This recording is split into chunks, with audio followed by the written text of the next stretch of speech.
The broadcast is now starting. All attendees are in listen-only mode. Hello, everybody. Welcome to the third episode of our infrastructure funding webinar series. My name is Jamie Cook. I'm here with Tali Justice, and we work for Trimble Program and Project Management. And we're here to actually demo several solutions that we've pre-configured to make it easier for you to manage your infrastructure funding and the funded projects. I'm going to share my screen and go through some slides with you. But before we do, a couple of housekeeping things. We are recording the session. We will send you a follow-up email after the session with a link to the recording. And we're going to have the recording available on our website. If you have questions as we're presenting, if you wouldn't mind putting them into the question box on the right of your screen. And at the end of the presentation, we will go through and answer as many questions as we can. And that said, I'm going to share my screen and we're going to get started. Okay, can everybody see my slide deck? Hopefully the answer is yes. Okay. So before we actually jump into the demo solutions, I want to do a quick recap for those of you who attended the previous webinars, and in general, for those of you who've been keeping tabs on what's been happening with the infrastructure funding. Quick recap of where we are and what we know at this point. So the first thing we know is that there are several sources available for infrastructure funding. Some of them are listed here. And of those funding sources, a large sum of the funds haven't been allocated yet. The expectation is they'll be issued as grants probably in Q2 and Q3 of this year, but even that's not guaranteed. So all this is being worked through as we go. But that is our understanding as of today, that there's several grant opportunities coming up this year. There are restricted timeframes for applying for the funds, and if you are awarded the funds, for actually delivering the projects against those funds. They come with a fixed time frame, and you have to adhere to that. And speaking of adherence, the funds come with stringent reporting and compliance requirements. It's everything from identifying your spending intentions, your spending plan, tracking the funds that are utilized, managing and measuring your impact on the environment, on job creation, disadvantaged communities, disadvantaged businesses. There's a lot of reporting that goes along with being allocated the funding. And to get the full funding, you may actually have to subdivide your projects into multiple submissions, depending on the nature of what you need funded and the nature of the fund source. So those are the things we know at this point about the infrastructure funding. I would like to step us back for a bit, though. I want to ask you guys, and it'll be a poll question, one of two poll questions. Have you started to receive funding from any of these sources? So I'm actually going to open up a poll and leave it open for 30 seconds. And if you guys could please answer the question, have you not yet applied? Have you applied, but you're waiting for them to respond? Have you received the funding, but you're waiting to start the projects? Have you received the funding and you've already started working on the projects? Or you're really not sure? If you guys are able to see the poll, if you could respond to it, that would be great. Fantastic. I'm starting to see some responses. Thank you for that. Okay, so where we are right now is that some of you have received the funding already. Some of you are applying for it. Interestingly, we're seeing people who have not yet applied for funding. I fully expected we'd have people in that category too. But that's great, guys. Okay, thank you very much for that. I'm going to close this poll. And we're going to go on. So we talked before, as in several of these webinars, about this concept of doing more with less. This lovely concept. And I like to research things. I like to find out the why behind things. So did a little research into where this phrase came from. And it ends up, it was actually adapted from Benjamin Franklin. And this will all make sense in a second. His comment, the original words he used, by diligence shall we do more with less perplexity. So he wasn't saying do more with less. He was actually saying the more you simplify what you're doing, the more you're going to get done, the less complicated. So really, the focus of the statement as it started was simplify your work. You'll get more done that way. And what happened was people focused on these 4 words and made that a standalone statement. Do more with less. In the industrial age, there was a French economist who actually took those words and repurposed them. He said, if you use tools and machines, you can get more work done with the same people in the same time. You can work more efficiently, therefore you can do more with less. That's a pretty reasonable statement and a pretty great way to look at this. But what happened is in World War II, it got repurposed again. So do more with less actually became, we've got fewer resources to go around, make it work. We don't care how you have to do it. You're getting less, and you somehow have to deliver the same. And for decades, that has stood as people's interpretation of what do more with less means. And we want to change that.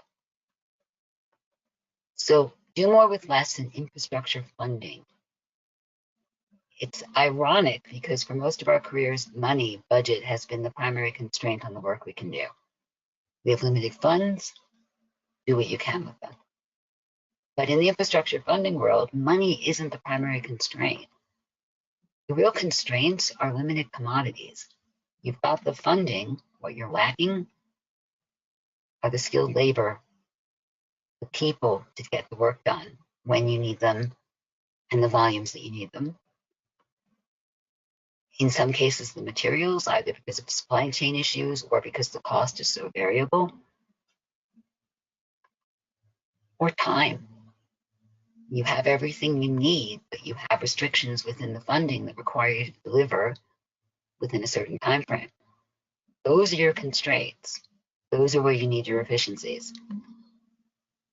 And added to that, on top of all of this, infrastructure funding is likely to result in projects that are on top of your current workload, and you have more reporting to do, and more compliance reporting and tracking. So ironically, even though the funding is not the issue, there's a lot more work to be done in a reasonably short timeline. So if we go back to the previous definition of do more with less, we can either take the approach that we've had since World War II, do more with less means somehow make it work. In your case, that could mean overworking people, possibly quality issues because they're exhausted, fatigued, possibly attrition because they can't handle the stress and they go on to something else. So the concept of do more with less, work the team harder, faster, it's not necessarily going to be the right approach. We want to go back to the industrial age definition. If you have the right tools, machines, solutions, you can get more done faster with the same group of people and higher quality as well. So we have one more poll to ask you. Promise you this is the last one. How are you planning to manage your infrastructure funded projects? And I'm going to start the poll. Okay. And if you could please answer, and it might not be one answer that applies, but if you can give the answer that represents the majority of what you're planning, whether it's spreadsheets or using SharePoint or other internet tools, whether you have a project management information system or you're planning to acquire one, or if you have another approach in line, feel free to put that in as well.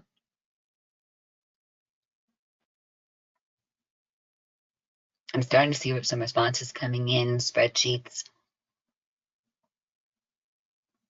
seems to be a popular one. Okay, any others? Okay, some of you have an existing solution, and that's great. Any other responses? If not, I'll close the poll and we'll go on. Okay, that's great. Thank you very much for your input on that.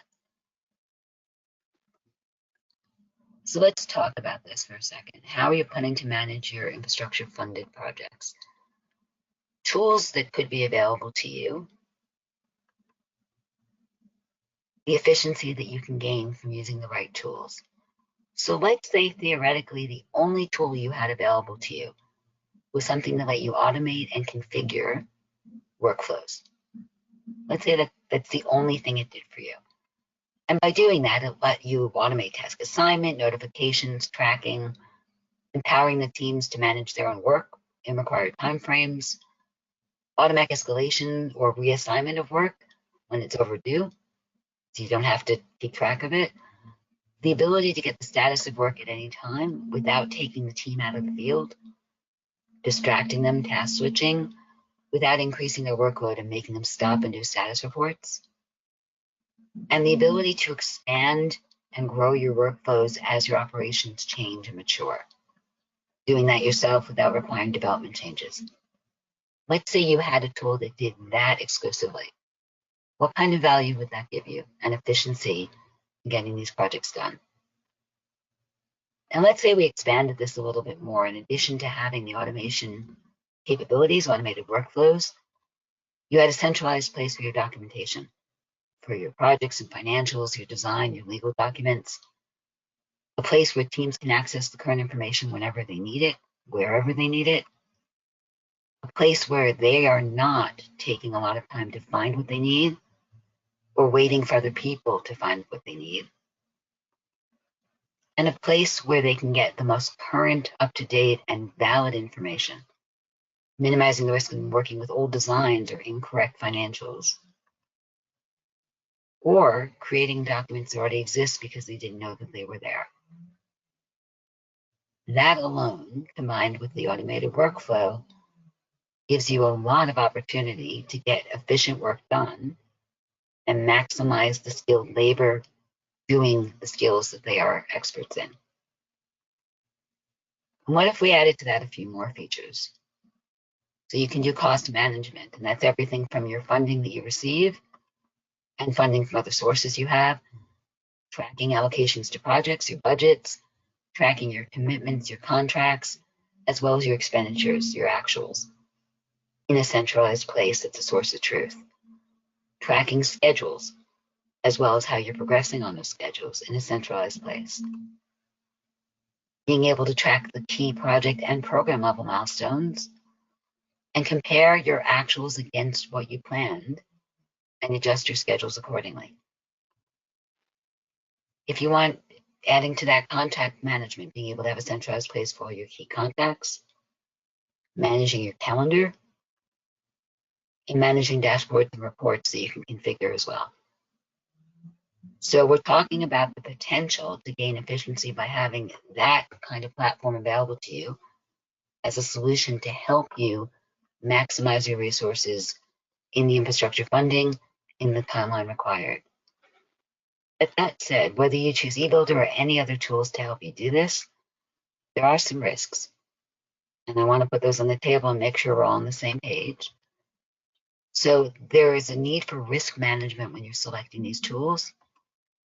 And the first one is fit for purpose. I saw several of you referred to using spreadsheets to manage your infrastructure funding.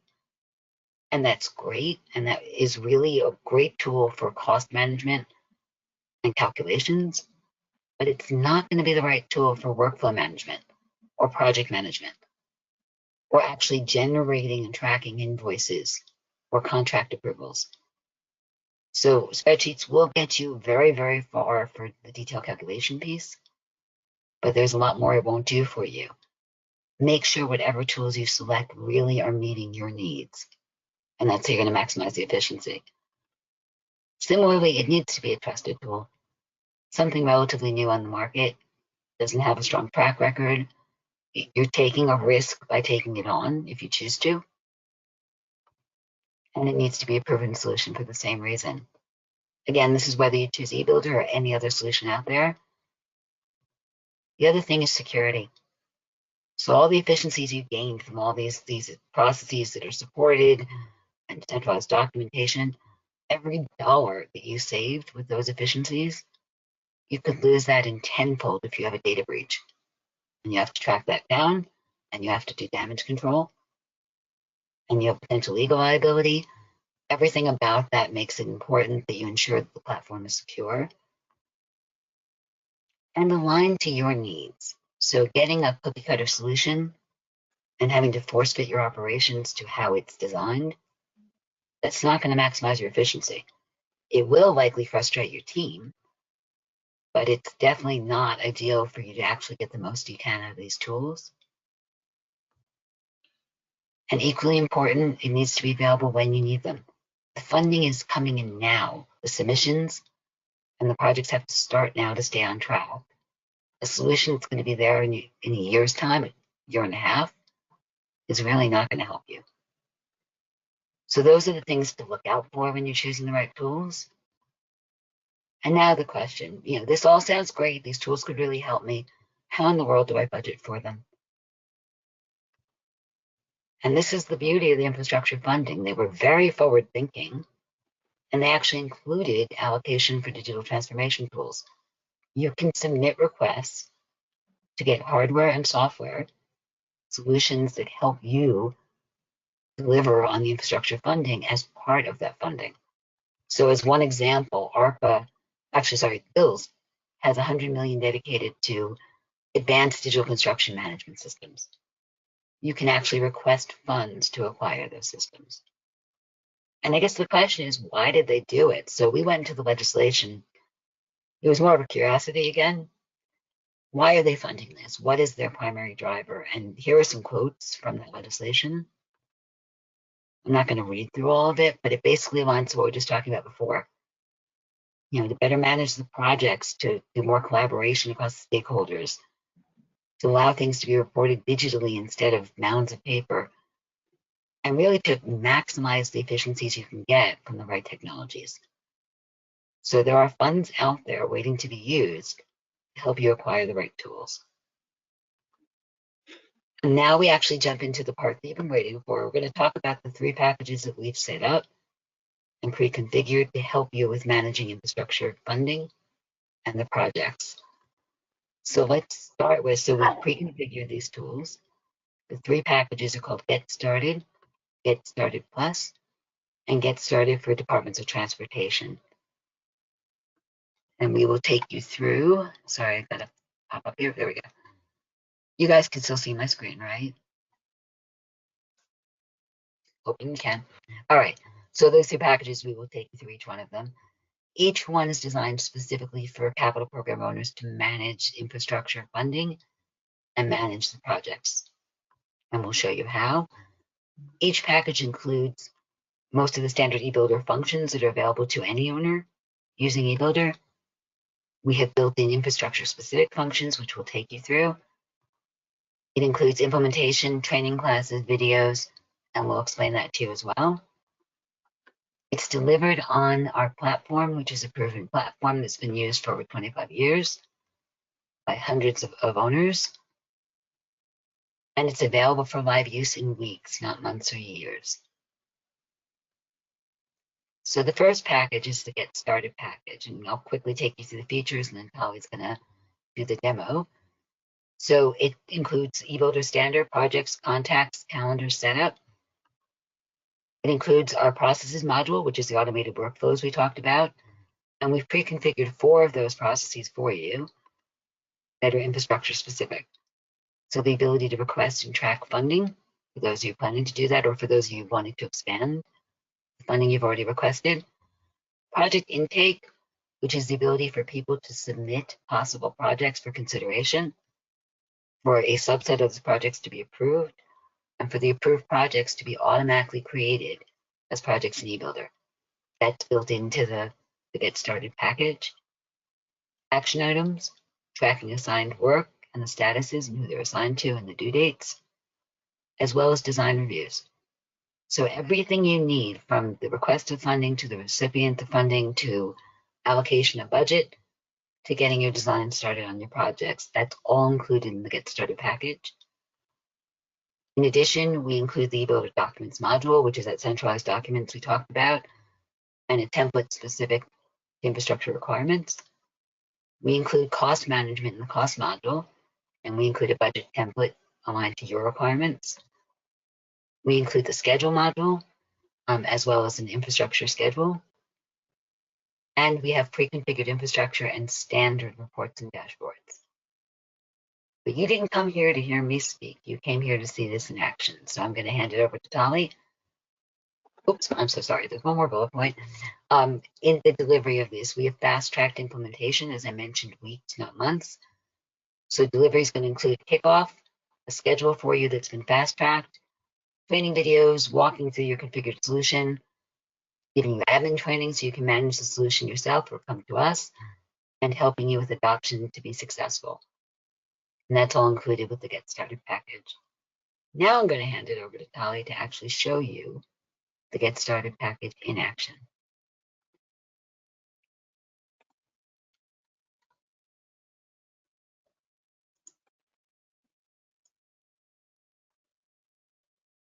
All right.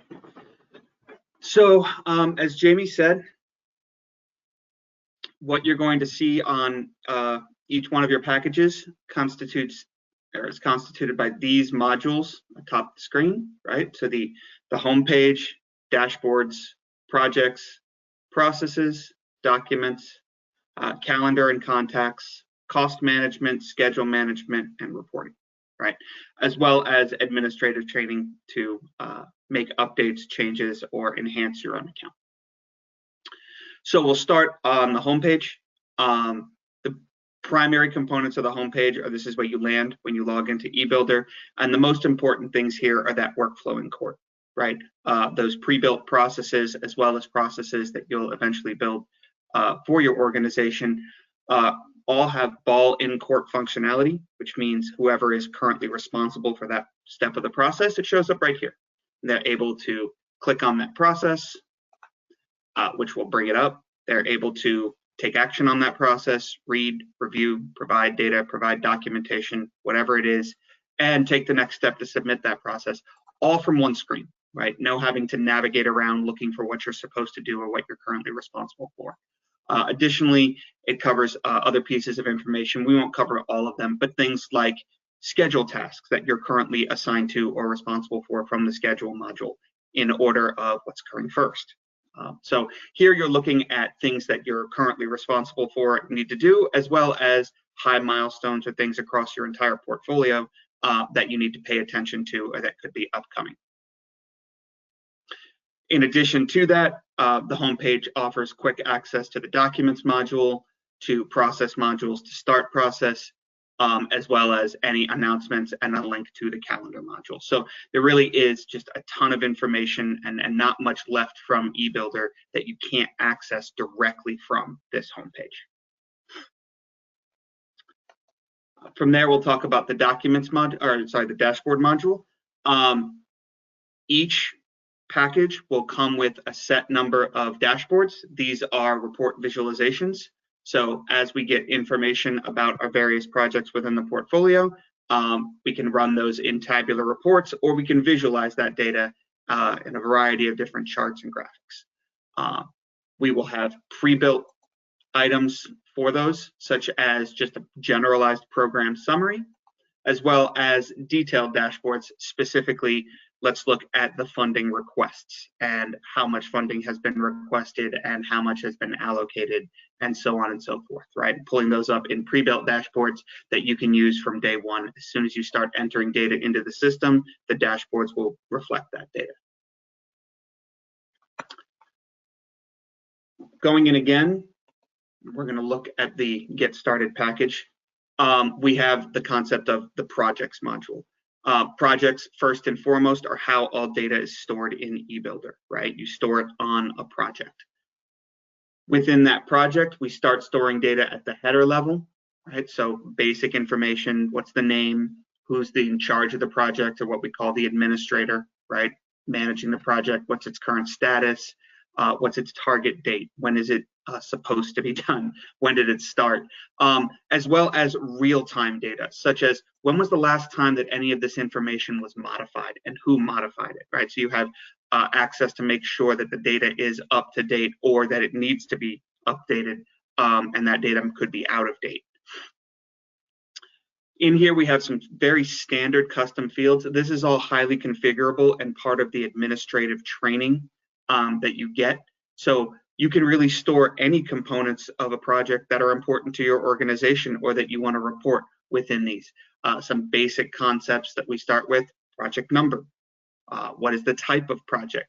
Who is the associated project manager assigned to this? These are all great reporting components that people would want to know very quickly. There could be detailed location information. There could be detailed jurisdictional information, or details about the project, current status in text box, current risks. All of those things can be created, and part of that is the administrative training that you're going to get right when you buy the system. So you'll be able to go in and create any number of fields that you may need directly on this page. Here we also have the project navigation menu. So as we navigate across the top, we will move across the portfolio, i.e. we'll have to select a project. Once we are in a project, we can navigate the same way, but we will stay within the project that we're currently on. All right, so the next thing we want to look at is processes for this Get Started package. So as Jamie said, we will start with 4 processes: funding request, project intake, design review, and action item processes. A process workflow for us can be initiated simply by clicking on the hyperlink to start the process.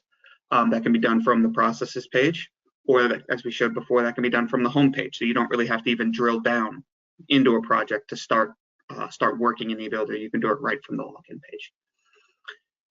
A description of what the process is intended to do, or how it functions, is included, just to make sure that people are selecting the right workflow in accordance with the work that they're trying to perform. And when they select it, they will be triggered to begin that process. In most cases, beginning a process means I need to start entering some sort of data. In this case, I'm tracking funding requests. So as I make funding requests from all of those different funding sources, I can put in a name, the description of what I'm requesting the fundings for, or the time frame, which source or fund I would like to request from, what the description of it is, the amount, what projects it's going to go to, right? And any associated documents that I may have to qualify this funding request that I either want someone to review, or I want to store here for reference later on. If I want to come back to this funding request, I don't want to sort through a document structure to find those documents. I want them right here attached to the request that I made them on.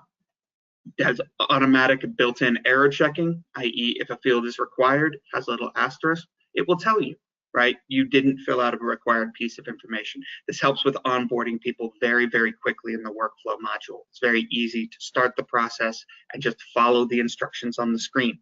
That you need this data, you need this data, you need this data. You don't necessarily need this data. We also embed help tips, right? So if there needs additional explanation as to what a data field or a data component is, we can store that. Once a process is created and the workflow is started, it will move across the associated workflow. That workflow can always be viewed directly from the process simply by clicking the View Workflow button. In this case, funding request, a very simple tracker. We start by entering the funding data. We're going to go to someone to review that funding. That would be assigned automatically in the system, so that when that person starts that process, the funding reviewer, the system knows who is supposed to be doing that based on the role that they're assigned to, and then it puts it in their court, so it would show up in their homepage, just like we saw a few screens ago. From there, the request can be reviewed. It can either be sent back to the initiator, the person who started it, because we need more information, greater level of detail. Some of the information is incorrect and needs to be fixed, or it can be sent on to a final approver. Which is the same concept. It's someone who has that permission, right? So this can fit many different organizational constructs. Basic concept, someone enters the data, someone different reviews the data, and then someone different who could also be a reviewer but has approval authority would approve that, right? At that point, then it can either go to a concept to go and actually procure the funding out of the system, or would be disallowed, and it would just go to finish and note that this funding request was not approved and you're not going to pursue this funding. In addition to that, with the workflow module, some very important features that are built in require no setup. The first one is history. Everything, as Jamie said in hers, right? How great would it be if you always knew where something was, but you also knew where it would have been, and you could get those status updates and that tracking without ever actually having to do any of the work. And that's what the workflow module provides.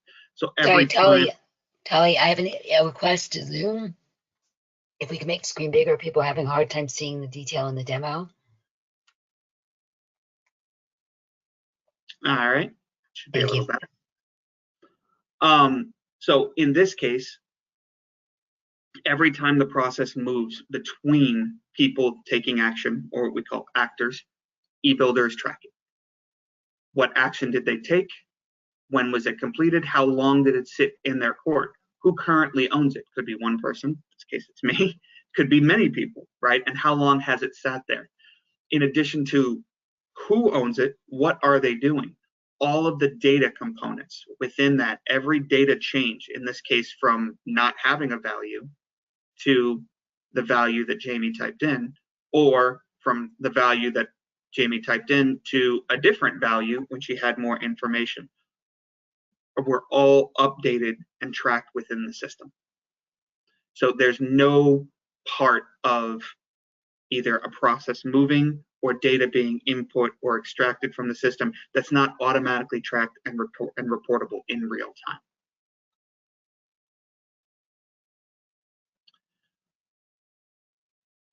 Additionally to that, we can make comments on the process. We can attach, as you said, documents either in specific document fields or just a general document attached that has no limit on how much documentation you can attach to the process, or if there are subsequent processes, i.e. one funding request allows us access to another funding request, or they're requested in tandem. We can actually link processes together so that we can look at and always look back and connect processes that were working in tandem or processes that are important to each other with hyperlinks, right? So they're connected, and now the data is connected within the system.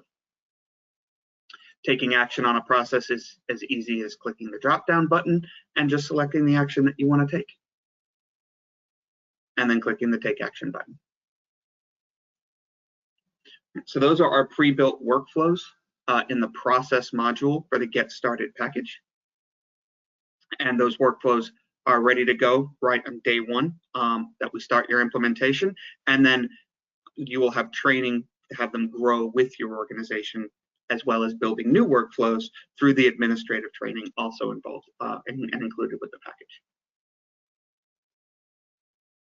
From there, we'll go to the documents module.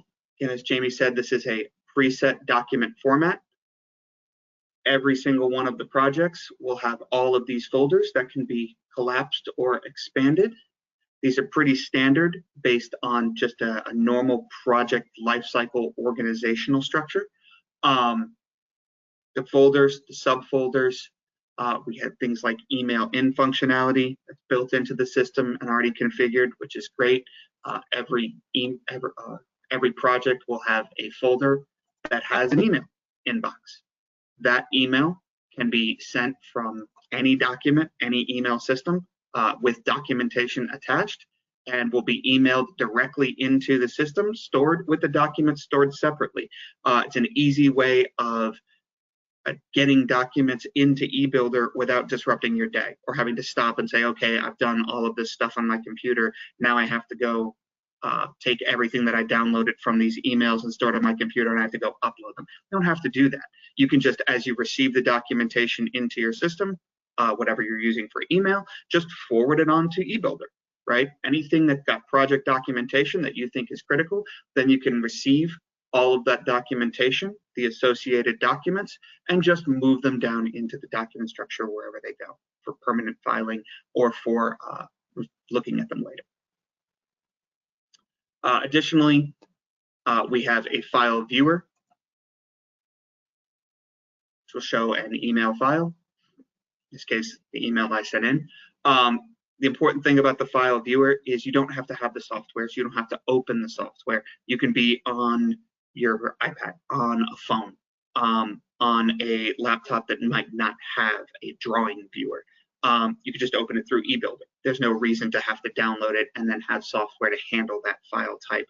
You can just use the native viewer that's within eBuilder that works for Excel documents, Word documents, DWG documents, PowerPoint documents. Very, very handy to quickly access information easily without training involved. Additionally, for most Microsoft files, as long as you are working on a device that has the software, we offer edit in place. So I can open up a Word document directly in eBuilder. I don't have to download it to my local drive and then open it in Word to edit it. I can just open it in eBuilder, edit the document, save. Same with Excel, same with PowerPoint. So that's the document structure that will come built with each one of the Get Started packages. When we look at calendar and contacts, very simply, calendar is meant to be a project level calendar, not a personal calendar. And it allows us, more importantly than anything else, the ability to take meeting minutes within the system. So when I have a meeting within the system, I will have a meeting minutes module attached to that meeting. It will allow me to status whatever topic that we're on, do as many items within those topics as I need.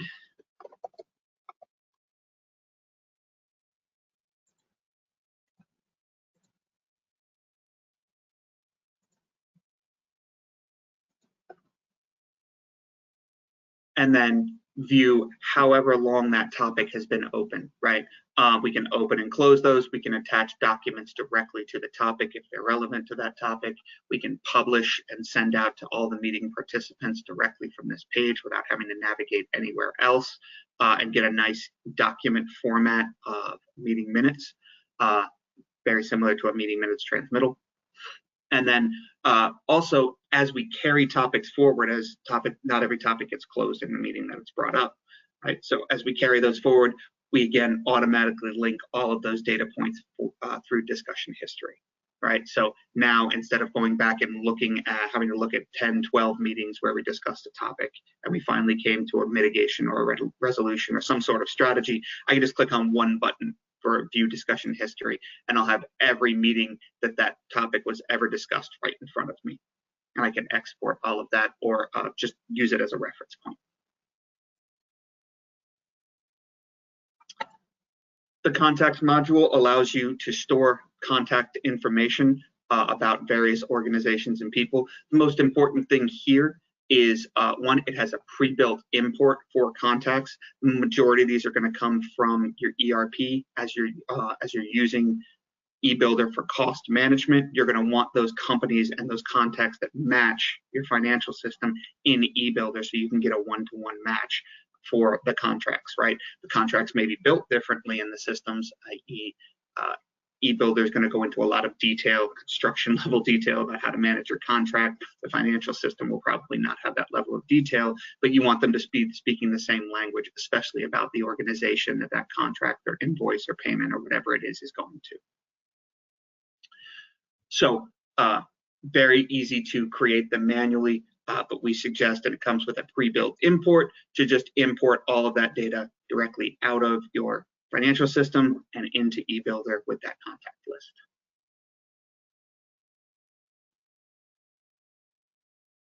Then we get to the cost module.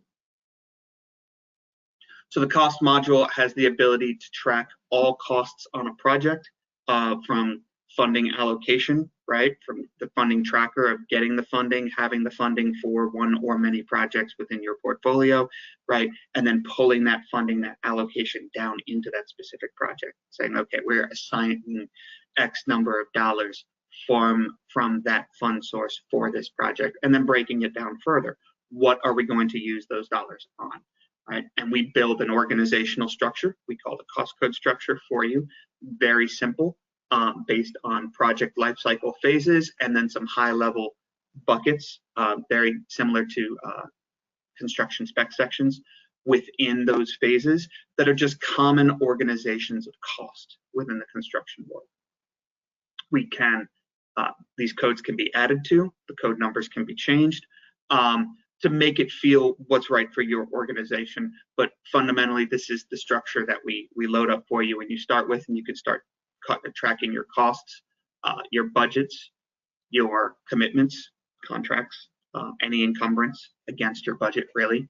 And then any actuals or invoices, whether against a contract or directly paid against the project without a contract, retainage, actual cost to complete by dollars or percentage, as well as a running total of current over and under costs. And all of that's data entered directly into the system.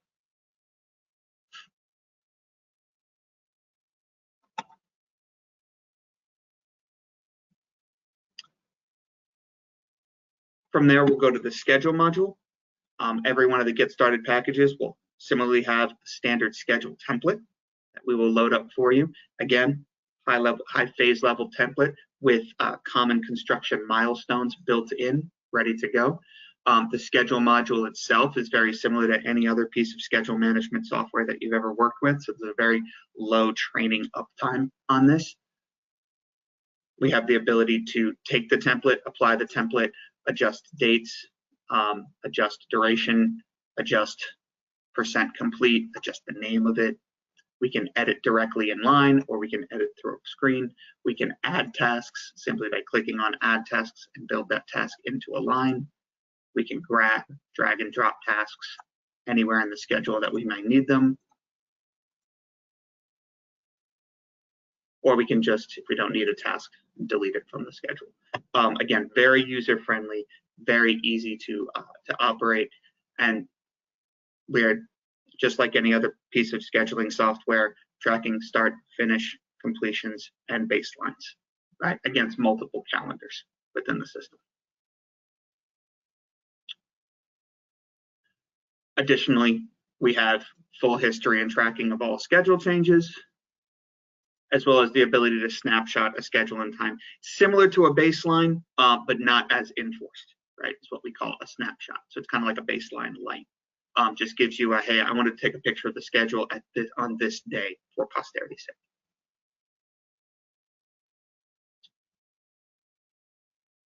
And then lastly, we have the reports module. Every one of the packages is going to come with a set of pre-built reports. A lot of those reports will be used to power the pre-built dashboards that we have. But more importantly, the system is going to come with training and the opportunity for anyone to add a report based on a very simple 7-step wizard, right? Every user is going to have the ability to create their own reports that only they can see, that brings personal value into the system, right? In this case, if I want to create a document report, what kind of a document report do I want to create? I want to create a log. I want to know what's coming in and out of my documents module on my project. I want the report to be summarized. I don't want just a straight tabular report. The data would be too confusing, right? So I'd like some organizational structures in a simple summary report. If I ever have a question about what something means, there's a description right underneath it. A summary report, in this case, will provide the option to sort and subtotal the data, while a matrix would offer that on rows as well as columns, which is probably a little too complex for what I'm trying to do. eBuilder will always suggest common report components based on the type of report you have, so you're never working off of a blank slate. So in this case, we're looking at what type of information would I want on a document log. That's the name of it, what's the size of the file, when was it uploaded, and who was it uploaded by. Those are all critical things. I might want a quick hyperlink in addition to that, so I can put in either the file description or the folder path that would allow me to access the file very quickly. I may want project level information if this report was going across projects.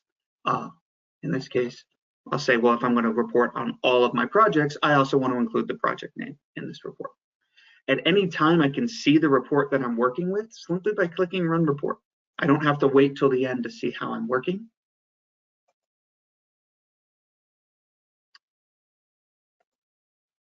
I can go in run the report, and get an output of the report and go, okay, so it's being organized by folder name, it's got file name, uploaded by project name with a hyperlink directly to the project. All right, but I have some organization I want to do here. I can go back and start editing right where I left off, simply by clicking the edit button and going back to the step. Very simple. I can have basic functions within the system and in the report, summing, averaging, carrying out the largest value or the smallest value or as a percent of the total, showing me match or duplicative values, so I can use this for sorting and elimination reports. I can change how my report is organized. In this case, very simple. I want the project name first, followed by the file name, followed by who uploaded it, and the date, and then file size last. Very simple. I want it sorted by date uploaded, ascending.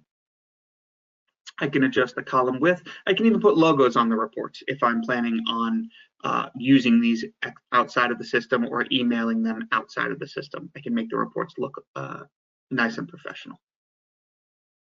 I can choose how the report is summarized simply by add. In this case, I want to do it by project manager across all of my projects. And I can choose whether I want it to only run on one project at a time, run on multiple projects at a time, or build cascading filters of my own based on any level of complexity that I can think of. From there, I can run my report again. Now I have a much more comprehensive report. And if this still isn't what I was looking for, I can go back, click the edit button, jump in, keep making changes. If it is, I can simply save as and have my report available to me in perpetuity.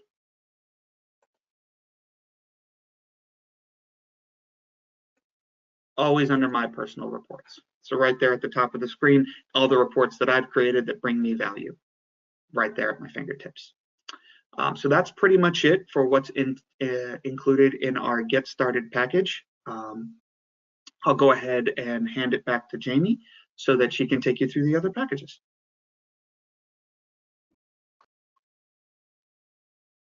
Thank you very much, Tali. So we're running a little bit short on time, and I want to make sure that we get through everything. I'm actually going to take you through the next package by just showing you the differences in what Tali showed you. And Tali, if you could please prep the DOT package, we will go back to you for that. So the next package is the Get Started Plus package. Everything we've been talking about so far is really for new projects that you start with the funding you've received. But when working with a lot of owners, we're noticing that there are several who intend to or currently are applying funding to existing projects. So using that to continue work that might have stopped or to add value to projects that are already in train. So we actually created the Get Started Plus package. It has all the features how I just showed you, but we pre-configured construction lifecycle processes as well to be available on that templated account from day one. And I'm going to list them here. So these all come with the package, and basically it's everything from RFI management to your financials, your change orders, invoices, contract approvals, commitment approvals, pay apps, as well as field inspection daily reports. That all comes with the Get Started Plus package. In the same way that Tali showed you how you start workflows, instead of seeing 4 workflows, you're going to see 12 workflows. In addition, the Get Started Plus package has our submittals module, which we can take you through later on, but for now, I actually want to jump into the third and final package we have available today, which is the Get Started. Oh, so to see in action, you're going to see the DOT package. This is what we mentioned before. We created a package specific for departments of transportation, and that's because a lot of the infrastructure funding is earmarked for transportation infrastructure, and we know there's a high need there.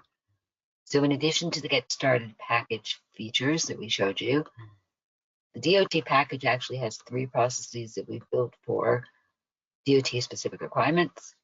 It's environmental design, right-of-way tracking, and local aid funding, as well as the ability to integrate with a platform that's very common for DOTs called Ash2Ware, and that includes integration with ERP systems, so being able to sync the financials. And I'm going to hand it back to Tali, and Tali, if you could please do a demo of the Get Started DOT package. You guys can see that in action.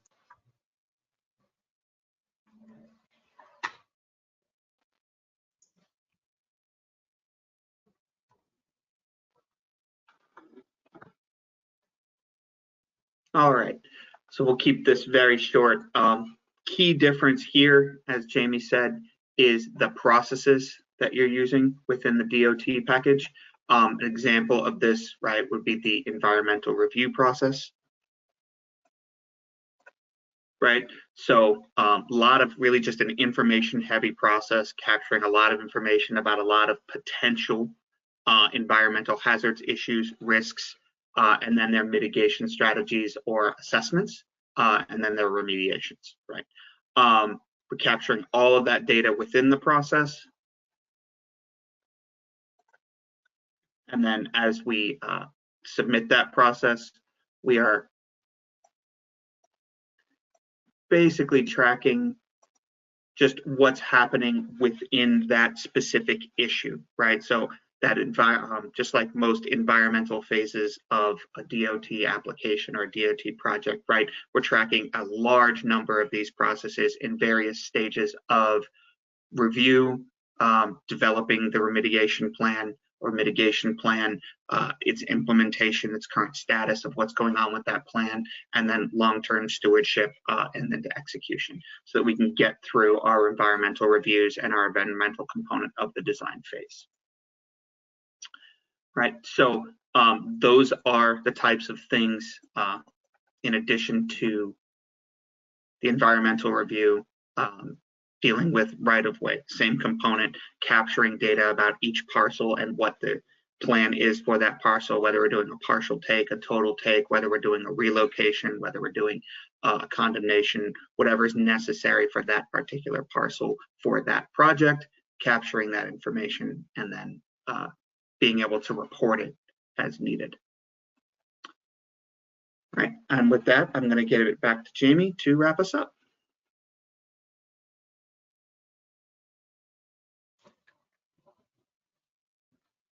Thanks very much, Tali. I'm going to share my screen, and we will get to the last of this and a couple of questions that you have. Can everybody see my screen? Yep. Hoping you can. Okay, great. So really, expanding these packages, if you were to choose to, and these are completely optional, but eBuilder as a platform has a ton of additional features if and when you're ready. We have a bidding module, we can do Bluebeam integration, resource management, we can do business intelligence reporting, and we have multiple ways to integrate with your existing systems, your legacy systems, as well as the built for purpose data warehouse tool set that's really meant for both data exchange and data analytics. If you are ready, when you are ready, these are available to add as you need them. But I also wanted to explain in general the fact that Trimble as an organization really has an entire connected platform. So we've been talking heavily about the build capabilities, the build tool set, and particularly program management. But they're actually, you can expand eBuilder to be so much more, depending on where you are in the construction lifecycle, everything from built for purpose design tools through to post-construction operation, asset management, as well as technologies you can use in the field during construction. So not trying to, push you towards any direction, more to let you know that in buying into the eBuilder platform, you're opening the door for a lot more opportunity if and when you're ready to expand to get to a more complete solution. So really, last slide, we're going to show what is the action plan, where to from here.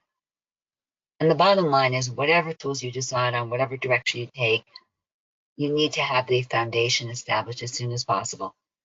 Getting the right foundational tools and solutions And whether you are really, in planning discussions, you haven't submitted for funding yet, you're in the process of determining what projects should be funded in order to do the grant applications, you're waiting for responses, you've submitted, but you haven't heard back, you've gotten funding and you started new projects, or you continued existing projects, any point in time that you are in this journey, we can help you.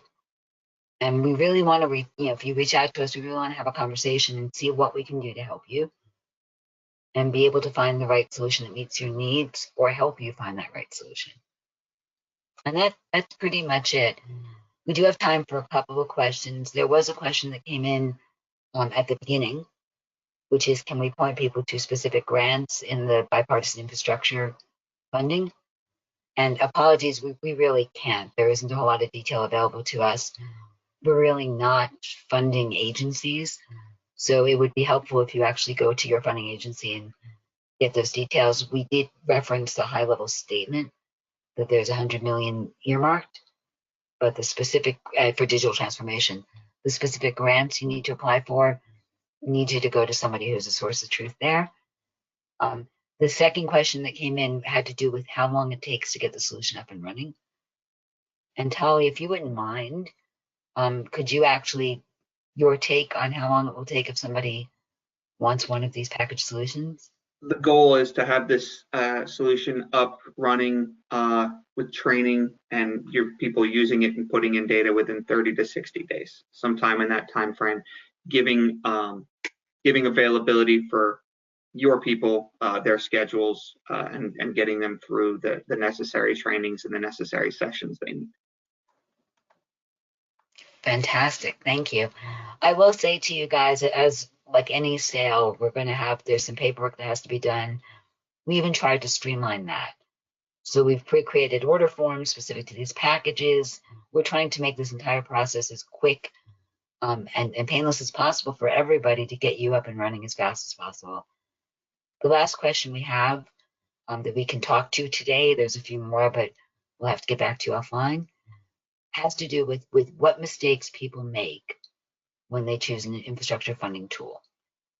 And I'm not really sure what the question is pointing to specifically, but as a general statement, first mistake is not choosing a tool. Whether you have a not fit for purpose tool, using SharePoint, using spreadsheets, whether you have the most fit for purpose tool that's completely custom to your needs or anything in between, is better than trying to do this with paper alone or emails alone. But the closer you get to a built for purpose solution, fit for purpose solution, the closer you're going to get to the efficiencies we talked about earlier on. And I keep going back to the, proven platform, but also not cookie cutter, guys. I mean, if you really have to retrofit what you do and change your work dramatically, that's not really the right solution for you either. So those are the two answers to those questions. Do me a favor, the person who asked that, if you had another question in mind, could you let us know and we will answer that offline for you. Thank you very, very much for your time, for your questions. We will make the recording available to you. We'll send you the link after the session, and the recording will be available on our website. Please reach out to us. The website and the links that we send you will include a way to contact us as well. And no matter where you are on the journey, come talk to us. We'll do everything we can to help you. Thank you very much, everybody. Have a great afternoon.